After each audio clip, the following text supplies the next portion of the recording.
হরে কৃষ্ণ বন্ধুরা, কলিযুগের পরের যুগ কেমন হবে? বন্ধুরা, আপনারা হয়তো নিশ্চয়ই জানেন যে হিন্দু ধর্মগ্রন্থে সময়কাল চক্রকে 4 ভাগে ভাগ করা হয়েছে: সত্যযুগ, ত্রেতা যুগ, দ্বাপর যুগ আর কলিযুগ। আর এখন আমরা যে যুগে বসবাস করছি আর তাকে কলিযুগ বলা হয়। কলিযুগ মানে এমন এক যুগ যে যুগে সমস্ত মানব জাতির মন অসন্তুষ্টিতে ভরা রয়েছে, সবাই মানসিকভাবে দুঃখী রয়েছে, আর ধর্ম কেবলমাত্র 4-এর 1 ভাগই রয়ে গেছে।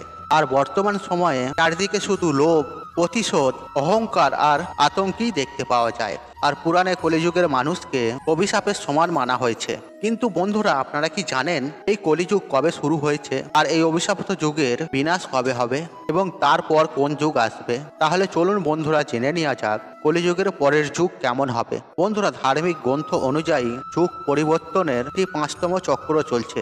ভগবত গীতাতেও এই কথার বর্ণনা পাওয়া যায়। আর ভগবত গীতা অনুযায়ী পরিবর্তনেরই এই সৃষ্টির নিয়ম। যেমন আত্মা এক শরীর ছেড়ে দ্বিতীয় শরীর ধারণ করে, যেমন দিনের পর রাত হয়, ঋতুও তার নিশ্চিত সময়ে অনুযায়ী পরিবর্তন হয়, ঠিক সেরকম এক নির্ধারিত কালখণ্ডের পর যুগ পরিবর্তন হওয়াটাও এই সৃষ্টির নিয়ম। আর ভগবান বিষ্ণুর অনুসারে কলিযুগ গ্রন্থে কলিযুগ সম্মিলিত এক বর্ণনা পাওয়া যায়। আর যার অনুসারে একদিন কেউ ভগবান বিষ্ণুকে জিজ্ঞাসা করে, হে প্রভু, এখন তো দ্বাপর যুগ চলছে আর কালখণ্ডের সময়চক্র অনুযায়ী এরপর কলিযুগ আসবে, কিন্তু সেই নতুন যুগকে মানুষ চিনবে কিভাবে?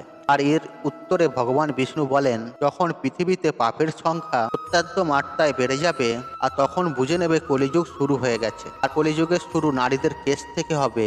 এখন যে কেশকে নারীদের অলংকার মনে করা হয়, সেই কেশকে কলিযুগের নারীরা কাটতে শুরু করে দেবে। এরপর সবই নারী পুরুষ সুন্দর দেখাতে নিজেদের সেই চুলকে রং করবে। আর কলিযুগে কারোর চুল লম্বা আর কালো দেখা যাবে না। এরপর যেদিন পুত্র হয়ে পিতার গায়ে হাত তুলবে, আর সেই দিন বুঝে নেবে কলিযুগ শুরু হয়ে গেছে। শুধু তাই নয়, যখন সব ঘরে ঘরে কলঙ্ক আর অপবাদ হবে, কেউ মিলেমিশে একতা হয়ে থাকবে না, মানুষ নিজের বাড়িতেই নিজেদেরকে হত্যা করবে, তখন বুঝে নেবে কলিযুগ তার চরম সীমায় পৌঁছে গেছে। আর তখন আমি, শিব, ব্রহ্মা এক হয়ে যাব আর এই পাপকারী কলিযুগকে ধ্বংস করে দেব। আর এরপর এক নতুন যুগের শুরু হবে, যেখানে সবকিছুই সত্য হবে। আর কলিযুগের সময়কাল হিন্দু ধর্মগ্রন্থ অনুযায়ী কলিযুগের সময়কাল 4,32,000 বছর। আর এখন কেবলমাত্র কলিযুগের প্রথম চরণে চলছে। আর এমন মান্যতা রয়েছে যে কলিযুগের শুরু 3102 ঈসা পূর্বে ছিল, যখন 5 গ্রহ মঙ্গল, বুধ, শুক্র, বৃহস্পতি আর শনি মেষ রাশিতে 0 ডিগ্রিতে পৌঁছেছিল। আর এর অর্থ হলো কলিযুগের 5121 বছর পেরিয়ে গেছে। 4,26,880 বছর এখনো বাকি রয়েছে। কিন্তু কলিযুগের বিনাশ কিভাবে হবে আর এর বর্ণনা আমরা ব্রহ্মপুরাণে পাই। আর ব্রহ্মপুরাণ অনুসারে কলিযুগ আর ব্রহ্মপুরাণ অনুযায়ী কলিযুগের শেষে মানুষের আয়ু 12 বছর হয়ে যাবে। আর এই সময় মানুষের মধ্যে দুর্ভাবনা আর দুশ্চিন্তা বাড়বে। কলিযুগের আয়ু যেভাবে বাড়তে শুরু করবে, সেইভাবে নদীগুলো শুকোতে শুরু করবে। আর বেইমানি বা অন্যায়ভাবে ধন উপার্জন করা মানুষদের সঙ্গে ভালো হবে এবং তাদের সংখ্যা বাড়তে থাকবে। ধনের লোভে মানুষ কাউকে হত্যা করতে পিছু ছাড়বে না। মানুষ পুজো পাঠ, ব্রত, উপবাস আর সবই ধার্মিক কর্ম করা বন্ধ করে দেবে। গরু দুধ দেওয়া বন্ধ করে দেবে আর মানবতা নষ্ট হয়ে যাবে। নারীরা একদমই সুরক্ষিত থাকবে না আর নিজের বাড়িতেই তাদের শোষণ হবে আর নিজের লোকেরাই তার সাথে ব্যভিচার করবে। বাপ বেটি, ভাই বোনের মতন সম্পর্ক শেষ হয়ে যাবে। এক ভাই আরেক ভাইয়ের শত্রু হয়ে উঠবে আর বিবাহের মতো পবিত্র সম্পর্ক অপবিত্র হয়ে যাবে। আর কারো বিবাহিত জীবন সুখময় হবে না আর স্বামী স্ত্রী একে অপরকে প্রতারিত করবে। আর কলিযুগের সমাজ হিংস্র হয়ে পড়বে আর যারা বলবান হবে তাদেরই রাজ চলবে। আতঙ্ক যখন চরম সীমায় পৌঁছাবে, আর তখন ভগবান বিষ্ণু কল্কি অবতার নেবেন আর পৃথিবীর সমস্ত অধর্মীয়দের বিনাশ করে দেবেন।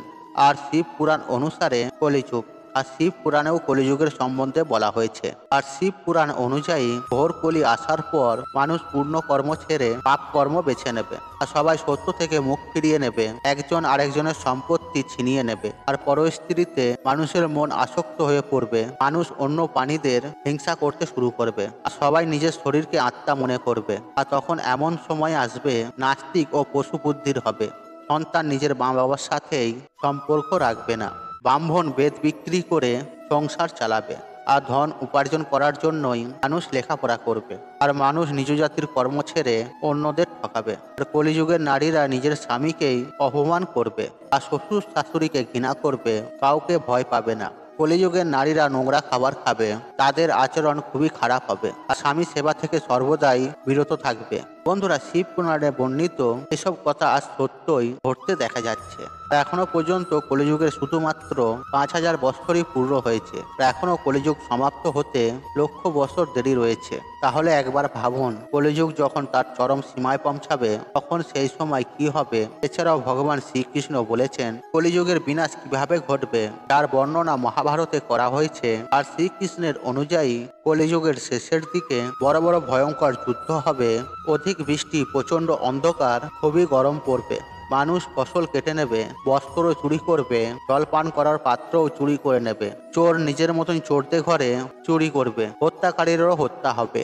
চোরের দ্বারাই চোরের নাশ হওয়ায় মানুষের কল্যাণ হবে। আর যুগের শেষে মানুষের আয়ু 12 বৎসর হয়ে যাবে। মানুষ দুর্বল ও নানান রোগে ভুগবে। সেই সময় রোগের কারণে ইন্দ্রিয় মিস্তজ হয়ে পড়বে। আর ভগবান শ্রীকৃষ্ণ আরো বলেছেন কলিযুগে যখন পাপ তার চরম সীমায় পৌঁছাবে আর পৃথিবী থেকে ধন সমাপ্ত হতে ধরবে, আর তখন আমি কল্কি রূপে অবতার নিয়ে এই সৃষ্টিকে পাপ মুক্ত করব। এরপর যে নতুন যুগ আসবে তাকে সত্যযুগ বলা হবে। অর্থাৎ যুগ পরিবর্তনের 22তম চক্র পুরো করে 23তম চক্রে পুরো করবে। এরপর আবার নতুন যুগের শুরু হবে, যাকে সত্যযুগ বলে জানা যাবে। আর কেমন হবে সত্যযুগ? আর সত্যযুগের আয়ু 17,28,000 বৎসর হবে। আর সত্যযুগে মানুষের আয়ু 4000 বৎসর থেকে 10,000 বৎসর পর্যন্ত হবে। আর পৃথিবী লোকে আবার ধর্মের নাম কীর্তন হবে। মানুষ ভৌতিক সুখের জায়গায় মানসিক সুখে বল দেবে। চারদিকে শুধু খুশি আর খুশি হবে। পুনরায় মানবতা স্থাপিত হবে। মানুষ পরম জ্ঞানের প্রাপ্তি করবে। মানুষ পুজো পাঠ, ব্রত, উপবাস সমস্ত কিছু বিশ্বাস করবে। আর সত্যযুগের মানুষ নিজের তপবলে ভগবানের সাথে কথা বলতে পারবে। আর এই সময় মানুষ তার শরীরের ওপর পুরো নিয়ন্ত্রণ থাকবে। আত্মার সঙ্গে পরমাত্মার মিলনের ফলে সবাই সুখী হবে। অর্থাৎ সত্যযুগকে এই সৃষ্টির স্বর্ণযুগ বলা হবে। কিন্তু বন্ধুরা, সত্যযুগ আসতে এখনো বহু সময় বাকি রয়েছে। কেননা আমরা কলিযুগে নিজের ধর্ম আর কর্ম দিয়েই সত্যযুগের মতনই বাঁচার চেষ্টা করি। কারণ ধার্মিক গ্রন্থেও এই কথার বর্ণনা পাওয়া যায়। কলিযুগে যেসব মানুষ ধর্ম আর কর্মের উপর বিশ্বাস রাখে তাদের সত্যযুগের মতোই সুখের প্রাপ্তি হবে।